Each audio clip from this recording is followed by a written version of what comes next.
Theme को अगर आप अच्छे से एक्सप्लेन कर दें और उस पर आप बात कर लें तो वो बेहतर हो जाएगा। स्टार्ट करते हैं इस दिन के हवाले की जो थीम है उससे। जी, 5 जून वर्ल्ड इन्वायरमेंट डे है और हर साल इसको पूरी दुनिया में सेलिब्रेट किया जाता है। और इस साल इस दिन का जो थीम है वो solutions to plastic pollution. Plastic pollution जिस तरह के आपको पता है इस वक्त पूरी दुनिया के एक बहुत बड़ा चैलेंज है। और ख़ास तौर पे डेवलपिंग कंट्रीज़ में ये मसला ज़्यादा शिद्दत इख्तियार करता जा रहा है। हमारे यहाँ प्लास्टिक का इस्तेमाल तो हो रहा है लेकिन प्लास्टिक की मैनेजमेंट पे हम फोकस नहीं कर रहे और हम प्लास्टिक को अपने इर्द गिर्द गली मोहल्लों में फेंक देते हैं।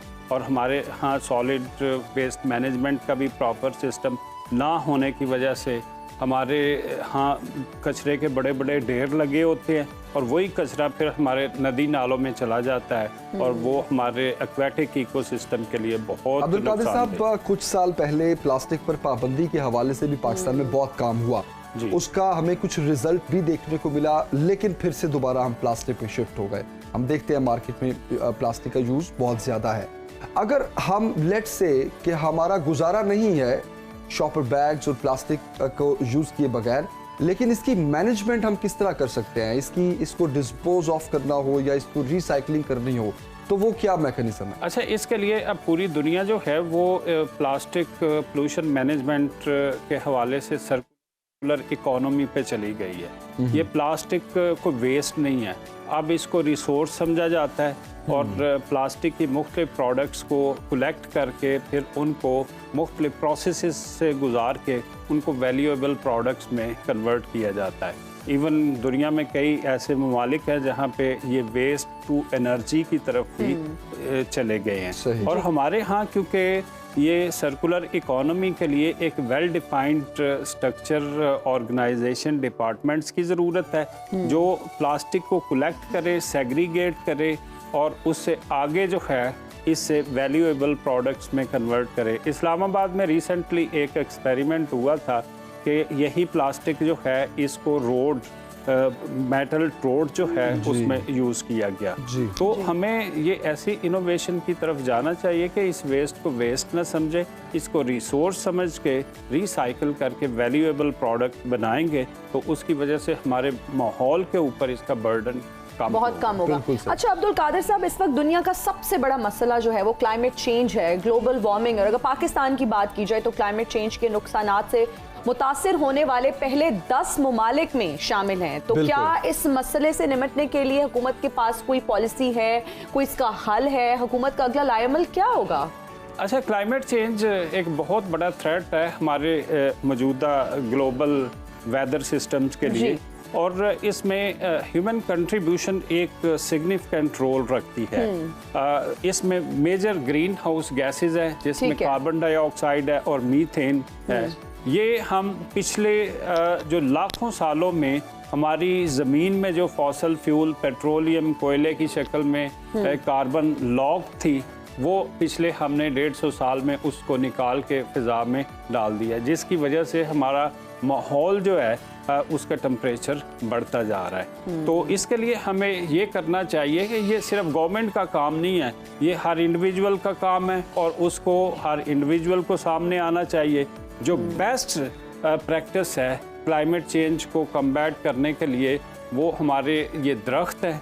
हम दरख्त जितने ज़्यादा लगाएंगे वो पिछले 150 साल में जो हमने कार्बन डाइऑक्साइड फ़िज़ा में भेजी है वो दरख्त जो है उसको दोबारा कैप्चर करके जो है वो दोबारा उसको अपने अंदर जज़ब कर लेंगे और उससे क्या होगा कि माहौल में हिद्दत की कमी आएगी। बहुत अच्छी आपने बात की दरख्त लगाने के हवाले से। हम अक्सर अपने प्लेटफॉर्म से भी आवाज़ उठाते रहते हैं कि जितना हो सके हमें पौधे लगाने चाहिए, अपने घर से ही हमें ये कैंपेन स्टार्ट कर लेनी चाहिए। गवर्नमेंट की तरफ से भी बहुत काम हो जा रहा है। और फिर आपने टेम्परेचर की बात की कि टेम्परेचर बढ़ता जा रहा है। माहिरीन का ये कहना है कि जिस तरह से ग्लेशियर्स तेजी से पिघल रहे हैं 2040 तक पाकिस्तान की 2/3 जो आबादी है वो पानी की किल्लत का शिकार हो जाएगी। आप क्या कहेंगे? अच्छा, पानी की किल्लत का हम ऑलरेडी शिकार हैं। इवन जो हमारे मेगा सिटीज़ है लाहौर कराची वगैरह, उधर आप देखें तो पानी साफ पानी मिलना जो है वो बड़ा मुश्किल होता जा रहा है। ठीक है, उस थ्रेशोल्ड लेवल को हम टच कर चुके हैं। अब हमें अपने ये करना है कि जो अवेलेबल पानी है उसको किस तरह हम साफ रखें और किस तरह हम उसको ज़ाया होने से बचाएं। इसके लिए हर शख्स को रोल अदा करना है। अच्छा, इसमें सिर्फ गवर्नमेंट्स को नहीं, हर जो फ़र्द है वो मिल्लत के मुकद्दर का सितारा है, तो उसको सितारा बन के जो है अपनी रिस्पॉन्सिबिलिटी की तरफ बिल्कुल सही, बिल्कुल सही। अच्छा, अगर बात की जाए अब्दुल कादिर साहब, पाकिस्तान में जो हालिया सैलाब आया और क्लाइमेट चेंज की एक बड़ी वजह तरक्की याफ्ता ममालिक की ऐसी पॉलिसीज़ हैं जिन पर वो अमल नहीं कर रही।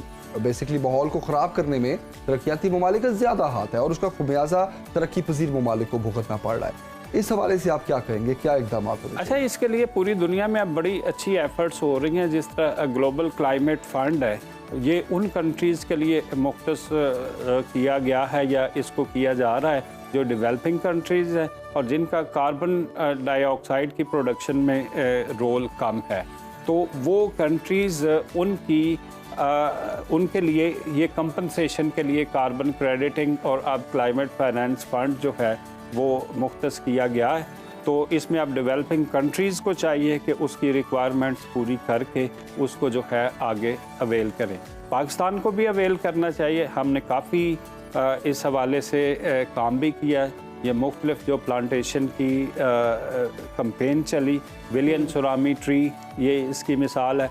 और इस तरह के और एक्शंस को हम प्रमोट करके ये UN के जो मुख्तलिफ क्लाइमेट रिलेटेड फंड्स हैं उनको हम अवेल कर सकते हैं। अच्छा अब्दुल कादिर साहब, ये जो क्लाइमेट चेंज है ये हमारी ज़राअत को किस हद तक नुकसान पहुंचा रहा है? अच्छा, क्लाइमेट चेंज की वजह से ये हो रहा है, ये नहीं कि सिर्फ टेम्परेचर बढ़ रहा है। अच्छा, इसकी वजह से गैर यकीनी मौसम की सूरत हाल, बाज़ दफ़ा बारिशें बहुत ज़्यादा हो जाती हैं, बाज़ दफ़ा खुश्क साली आ जाती है, तो वो हमारी क्रॉप की जो प्रोडक्शन है उसको बुरी तरह मुतासर करती है।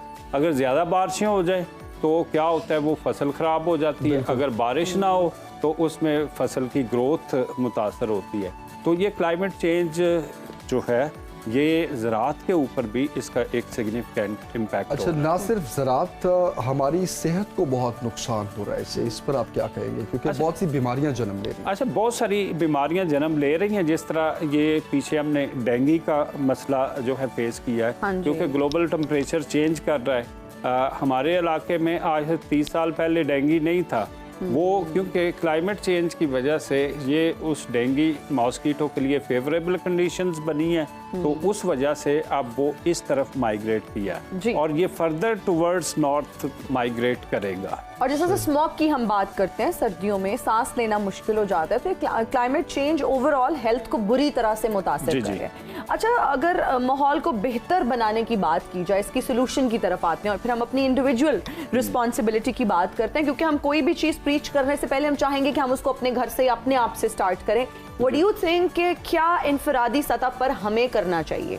अच्छा, इनफरादी सतह पे हमें अपने घरों में जो है वो प्लांटेशन करनी चाहिए, अपने इदारों में प्लांटेशन करनी चाहिए और गवर्नमेंट की एक्टिविटीज़ जिसमें प्लांटेशन और ग्रीन बेल्ट्स हों उनमें पार्टिसिपेट करना चाहिए। और दूसरा, हमें अपनी लाइफ जो है इसको सिंपल बनाना चाहिए।